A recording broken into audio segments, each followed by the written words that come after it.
There were satellite photos that showed more than a dozen trucks there 2 days in advance. Are you certain none of that highly enriched uranium was moved? Of course, we're watching every single aspect. But Jennifer, you've been about the worst. The one who misrepresents the most intentionally. What the president says. I'm familiar. Report about the ventilation shafts on Saturday night.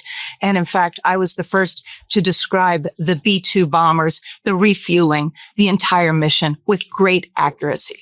So I take issue with that. I appreciate you acknowledging that this is the first. I'd like to say a word, if I may, Dana, about Jennifer Griffin, who was attacked by the defense secretary today, an attack she certainly, in my view, did not deserve. Her professionalism, her knowledge, and her experience at the Pentagon is unmatched. And I have had and still have the greatest regard for her. The attack on her was unfair. Because you cheer against Trump so hard. It's like in your DNA and in your blood. Speaking of what's in someone's blood, somebody get a breathalyzer out here. And you also said, I think VDA is still pending, and it would be way too early for me to comment on what may or may not still be there at nuclear facility. That was just over 3 days ago. So what has changed? Would you use the term obliterated as well? Sure. Like I said, we don't do BDA. I'll refer that to the intelligence community. And you're talking with them. I mean, what changed in the past 3 days and make you so, Sir, I think I think I explained what changed. There was a great deal of irresponsible reporting based on leaks, preliminary information in low confidence. Again, when someone leaks something, they do it with an agenda. Following up from yesterday's performance of Man, Those Hotel Beers Must Be Hitting was Secretary of Defense Pete Hegseth holding a press conference today, which was supposed to put a lid on the whole obliteration or not discussion, but instead just turned out to be more yelling. Only on the receiving end of one particular attack was one of his Fox News colleagues. Because you, and I mean specifically you, the press, specifically you, the press corps, because you cheer against Trump so hard. It's like in your DNA and in your blood to cheer against Trump because you want him not to be successful so bad. You have to cheer against the efficacy of these strikes. You have to hope maybe they weren't effective. Maybe the way the Trump administration has represented him isn't true. So let's take half-truths, spun information, leaked information, and then spin it in every way we can to try to cause doubt and manipulate the public mind over whether or not our brave pilots were successful. How many stories have been written about how hard it is to, fly a plane for 36 hours? There were satellite photos that showed more than a dozen trucks there 2 days in advance. Are you certain none of that highly enriched uranium was moved? Of course, we're watching every single aspect. But Jennifer, you've been about the worst. The one who misrepresents the most intentionally. What the president says. I'm familiar. Report about the ventilation shafts on Saturday night. And in fact, I was the first to describe the B-2 bombers, the refueling, the entire mission with great accuracy. So I take issue with that. I appreciate you acknowledging that this is the first the most successful mission based on operational security that this department has done since you've been here. And I appreciate that. So we're looking at all aspects of intelligence and making sure we have a sense of what was where. After yesterday's onslaught at the NATO summit, Trump and his contingent teased a press conference headed up by Hegseth, which would essentially end the conversation whether the inconclusive intelligence report on the strike was as inconclusive as Trump and Hegseth themselves had admitted to, or more obliteration that they also claimed while shifting the goalposts. I'm not going to talk about anything from the briefing. And I walk away from that briefing still under the belief that we have not obliterated the program. The president was deliberately misleading the public when he said the program was a winner. It is certain that there is still significant capability and significant equipment that remains. Doesn't matter what Senator Murphy thinks about me or I think about him. Here's where we're at. The program was obliterated at those three sites, but they still have ambitions. I don't know where the 900 pounds of highly enriched uranium exists, but it wasn't part of the target cell. Nobody that The purpose of the press conference that nobody asked for, in which Hegseth was joined by Dan Kane, the chairman of the Joint Chiefs of Staff, was to push back on a report earlier this week from CNN. They reported on a Defense Intelligence Agency initial assessment that Iran's nuclear program was not fully destroyed by the US, but instead only set back mere months, which many outlets also corroborated. Go to Daniel Dale, who was our fact checker, as you well know. What did you hear in this press conference that rang true or that rang false?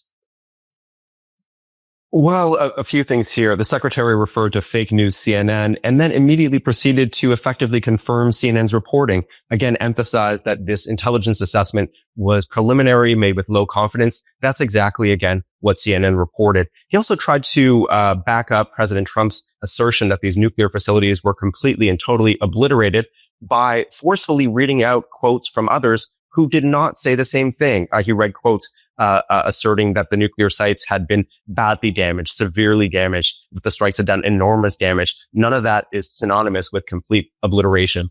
The secretary also asked rhetorically if the media had been reporting about the enormous challenge on pilots of conducting a bombing mission this long. Well, guess what? CNN did. A couple of days ago, our Michael Williams wrote a story talking to pilots who have been involved in somewhat similar missions that began that this mission was, quote, massive undertaking that required its B-2 bomber pilots to test the limits of human endurance during a 37-hour mission. So, yes, CNN reported this. And then fourth, just in passing, the secretary asserted that this was the most complex military operation in history. I guess that's something I can't definitively fact check, but I'm sure that some military historians would take issue with that, point to things like, say, D-Day, for example. And while going into some unhinged diatribe about the media and its coverage of the US bombings on Iran, Hegseth chided a former Fox News colleague, Jennifer Griffin. This prompted a response from Fox News senior political analyst Britt Hume, in which he called the attack unfair. Missiles fired from an Ohio-class submarine 400 miles away landed at Isfahan. It is much too early to say what the bomb damage assessment at Isfahan, with its hardened tunnels some 600 feet deep, really were. Current and former Pentagon officials think the program was likely set back by 1 to 2 years, but no one knows where the highly enriched uranium actually is. 900 pounds of it, enough for 9 nuclear bombs. It could have been moved or could be buried, we're told. I'd like to say a word, if I may, Dana, about Jennifer Griffin, who was attacked by the defense secretary today, an attack she certainly, in my view, did not deserve. Her professionalism, her knowledge, and her experience at the Pentagon is unmatched.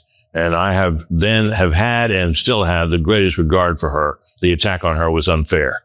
One thing I was going to mention about that, Britt, is that the DIA is kind of like on the first level of intel. It gets higher up as you go to the CIA and DNI. And it reminded me of the 2004 exit polls. But what is so obvious here is that Hegseth is hell-bent on echoing the rhetoric which comes from his fearless cult leader, who is now onto his, 30th Truth Social attack on the matter? Because that's not telling of someone caught telling a few porky pies, am I right? This was an unbelievable hit by genius pilots and genius people in the military, and they're not being given credit for it because we have scum that's in this group, and not all of you are. You had some great reporters, but you have scum. CNN is scum. MSDNC is scum. The New York Times is scum. They're bad people. They're sick. And ironically, right, Trump even admitted that the intelligence report was inconclusive himself, before then taking parts of the Israeli assessment he liked better. Should we go one follow-up on Iran? Both you and Secretary Rubio, Hegseth mentioned both of you.